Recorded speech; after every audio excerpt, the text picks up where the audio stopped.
Olá, eu sou Nara Cordeiro e esse é o seu canal Tempo de Esperança. E aí, cordeirinhos, sentiram minha falta? Eu sentia de vocês. E hoje o vídeo está incrível. Nós vamos falar sobre celulares, tempo de tela e o que os especialistas e a Bíblia ensinam sobre isso.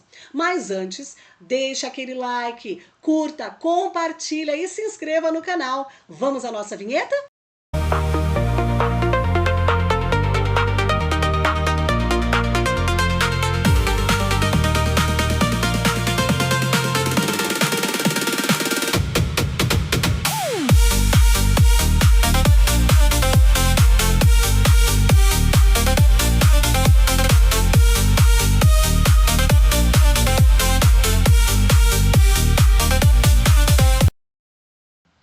Vivemos em uma época em que a tecnologia faz parte da nossa rotina, não é mesmo? O celular se tornou uma ferramenta de comunicação, estudo e trabalho. Mas uma pergunta continua gerando debates entre pais, educadores e especialistas. Qual é a idade ideal para uma criança ou um adolescente ter um celular? E quanto tempo de tela é saudável? Qual a idade ideal? Vamos lá. Não existe um consenso absoluto entre especialistas, mas organizações médicas como a American Academy of Pediatrics recomendam que crianças pequenas não tenham acesso livre e irrestrito à tecnologia. Você sabia?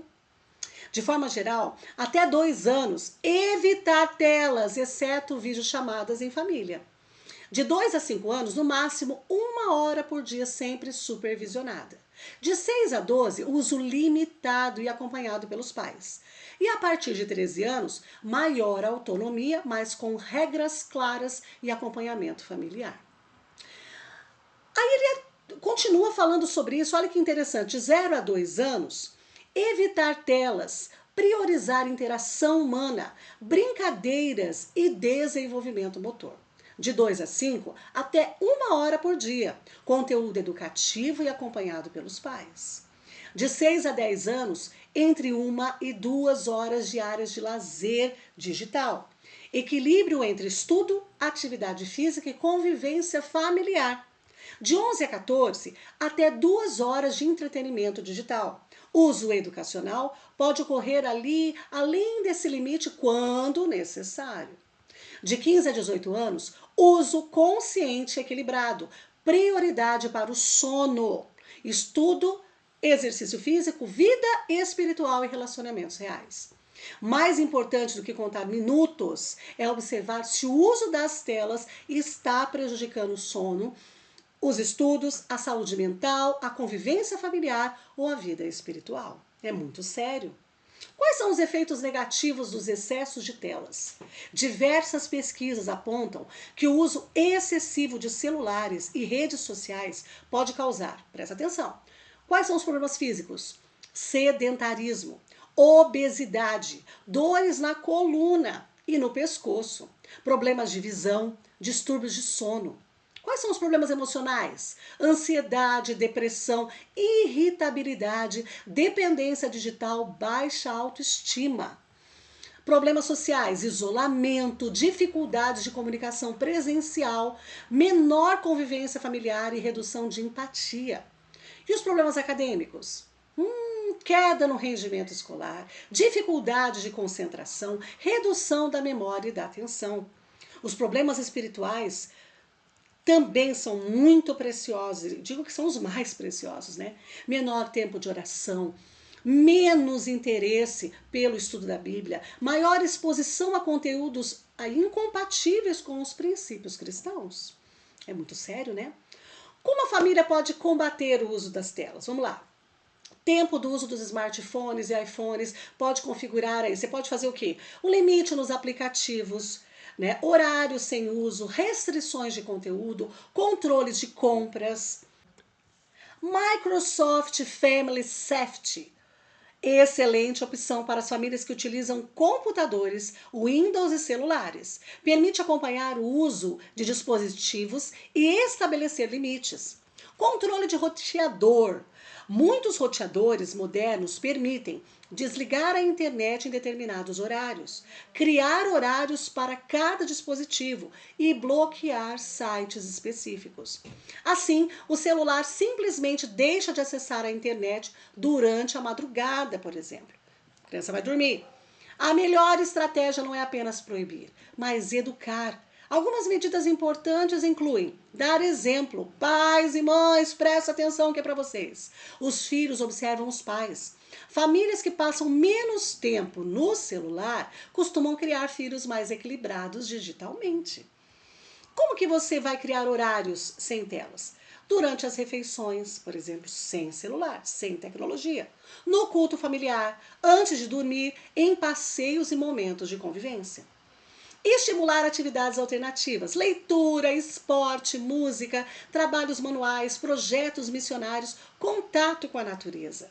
Manter um diálogo constante também. Conviver, conversar sobre os riscos aí da internet. Cyberbullying, pornografia, jogos excessivos e conteúdos inadequados. Cultivar a vida espiritual. O culto familiar diário fortalece os valores cristãos e ajuda os filhos a desenvolver autocontrole. E agora vamos falar das leis que proíbem celulares nas escolas. Nos últimos anos, diversos países adotaram restrições ao uso de celulares em ambientes escolares. Entre eles estão França, Itália, Holanda, Espanha, China. Essas medidas buscam melhorar a concentração e reduzir aí distrações, além de fortalecer a interação social entre os estudantes. E no Brasil? No Brasil nós temos a Lei Felca, a polêmica Lei Felca, que é o nome pelo qual foi conhecida uma proposta amplamente divulgada nas redes sociais para aumentar a proteção de menores no ambiente digital, especialmente em relação ao acesso a conteúdos inadequados, a responsabilização das plataformas também e ao fortalecimento da segurança online. Independentemente do andamento ou da versão específica dessas propostas legislativas, o tema reforça uma responsabilidade que já existe. A proteção das crianças começa dentro de casa. Não é isso? A legislação federal em vigor é a Lei número 15.100/2025, que proíbe o uso de telefones celulares e outros aparelhos eletrônicos portáteis por alunos da educação básica em escolas públicas e privadas de todo o Brasil, inclusive durante o recreio e intervalos. Nenhuma lei substitui o diálogo, os limites e o acompanhamento dos pais. É a escola, eu falo isso porque eu sou professora, tem que ter um diálogo com os pais para a gente poder fazer isso acontecer, né? Como utilizar o celular de forma produtiva na escola? Aí, olha, como que a gente pode utilizar? Pesquisas acadêmicas, leituras de livros digitais, aplicativos educacionais, aprendizado de idiomas, produção de vídeos educativos, organização de tarefas, calendários e agendas, estudos bíblicos e projetos científicos.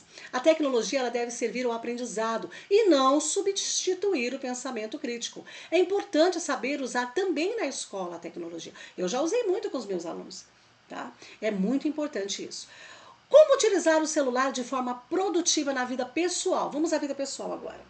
Os jovens podem usar a tecnologia? Sim! Estudar novas habilidades, estudar a Bíblia, participar de projetos missionários, fazer cursos online, desenvolver talentos musicais, produzir conteúdo cristão, compartilhar mensagem de esperança. Você sabia que tem jovens que falam de Jesus pelas redes sociais? Eu estou aqui fazendo meu trabalho aqui de falar sobre as coisas boas que vêm de Deus, é do alto, né? E você também pode aprender um instrumento musical. Se você vai lá, eu conheço pessoas que já aprenderam as cifras, vendo vídeos, aprenderam a posição das mãos e aprenderam a tocar instrumentos por meio da tecnologia. O celular está me aproximando ou me afastando de Deus? A pergunta que não quer calar. O que a Ellen White, uma escritora, fala sobre isso? A escritora Ellen White enfatizou repetidamente que o tempo é um dos maiores tesouros concedidos por Deus.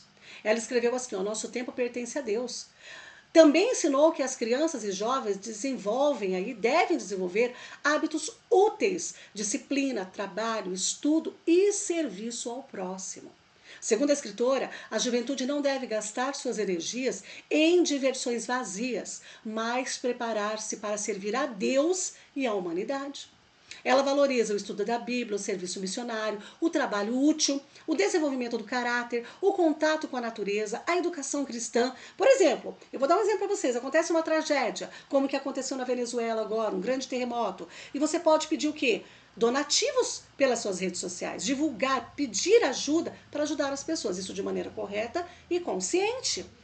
Se estivesse viva hoje, meu Deus, muitos estudiosos, assim como a escritora Ellen White, eu acredito que iriam alertar para esse uso, né, essa tecnologia abusiva, para que ela não dominasse aí, né, a mente dos nossos jovens, crianças e adolescentes e roubasse o tempo destinado à comunhão com Deus.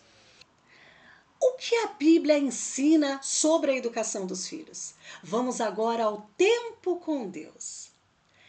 Em Provérbios 22, 6 está escrito: ensina a criança no caminho em que deve andar, e ainda quando for velho, não se desviará dele. É isso mesmo.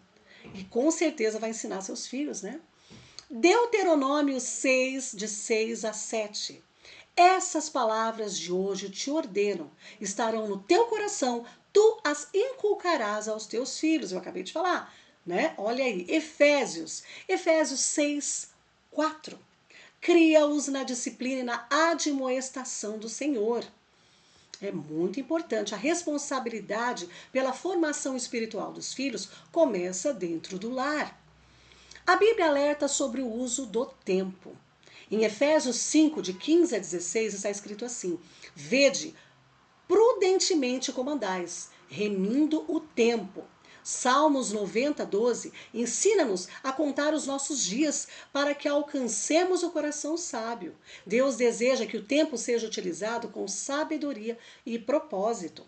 O que a Bíblia diz sobre isso? Também lá em Efésios 5, 15 e 16, o apóstolo Paulo escreve: tenham cuidado com a maneira como vocês vivem, aproveitando ao máximo cada oportunidade. Esse texto nos lembra que o tempo é um presente de Deus e passa rápido, né? E deve ser usado com sabedoria. Horas perdidas em conteúdos vazios ou uso excessivo das redes sociais podem nos afastar daquilo que realmente importa, ó. Lá em cima, o nosso Deus. Outro princípio importante está em 1 Coríntios 6,12. Todas as coisas me são permitidas. Tudo eu posso fazer, mas nem todas convêm. Eu não me deixarei dominar por nenhuma delas. Este versículo fala diretamente sobre o perigo do vício. Quando sentimos ansiedade por ficar no celular, verificamos notificações a todo momento ou deixamos de cumprir responsabilidades por causa da tecnologia. Talvez, né, a gente fica pensando, né, ela esteja nos dominando. Em Salmos 90, 12, encontramos uma oração que continua atual. Ensina-nos a contar os nossos dias para que alcancemos um coração sábio. A Bíblia nos incentiva a viver com propósito, valorizando o tempo que Deus nos concede. Além disso, em Eclesiastes 3, 1, lemos que há tempo para todas as coisas. Existe tempo para estudar, trabalhar, descansar, brincar, conversar com a família, orar e também usar a tecnologia. O problema não é o celular em si, mas quando ele ocupa o lugar que pertence às pessoas, aos relacionamentos e a Deus em primeiro lugar. Como a criança e adolescente pode usar o tempo a serviço de Deus? A Bíblia nos mostra que jovens podem realizar grandes coisas para Deus. Vamos dar um mergulho na Bíblia? Samuel serviu ao Senhor ainda menino. Davi foi escolhido ainda jovem. Daniel permaneceu fiel na juventude. Timóteo tornou-se um exemplo para os cristãos. Os jovens podem sim dedicar seu tempo a Deus, em oração, em estudo aí da Bíblia, evangelismo, música cristã, ações solidárias e o ministério jovem, serviço à igreja e à comunidade, não é isso? E é isso aí. O celular não é um inimigo, não é seu inimigo nem meu. Ele é uma ferramenta, como toda ferramenta pode ser usada para construir ou para destruir. Médicos alertam para os riscos do excesso das telas. Educadores defendem limites saudáveis. Governos criam leis para reduzir distrações nas escolas. A Bíblia ensina a usar o tempo com sabedoria. A escritora Ellen White reforçou que a juventude deve preparar-se aí, né, para servir a Deus e ao próximo. O grande desafio dessa geração não é simplesmente abandonar a tecnologia, mas aprender a dominá-la, para que ela nunca domine sua mente, nosso tempo e nossa vida espiritual. Equilíbrio acima de tudo, principalmente no uso das tecnologias. Que cada criança e adolescente aprenda a usar a tecnologia como instrumento de conhecimento, crescimento a serviço de Deus, mantendo Cristo sempre no centro da sua vida. A tecnologia é uma excelente serva, mas um péssimo senhor, olha isso. Quando usado com equilíbrio, ela aproxima pessoas, facilita o aprendizado e ajuda no trabalho. Porém, quando passa a controlar nossas emoções, o nosso tempo, ela deixa de ser uma ferramenta e se torna uma prisão. Que possamos usar cada minuto com sabedoria, lembrando que nosso tempo é um presente de Deus e que o celular esteja sempre nas nossas mãos, mas nunca no nosso coração. Se este vídeo foi útil para você, se você gostou, deixe o seu like, compartilhe. Eu percebo que muitos de vocês curtem, muitos de vocês vão ali, visualizam, mas não se inscrevem no canal. Por favor, meus cordeirinhos, se inscrevam no canal. Vamos tornar esse vídeo algo que todas as pessoas possam ver. Mais conteúdos como esses virão se você fizer isso, curtir, compartilhar e se inscrever no canal. Eu sou Nara Cordeiro e desejo que esse conteúdo abençoe você e sua família de todo o coração.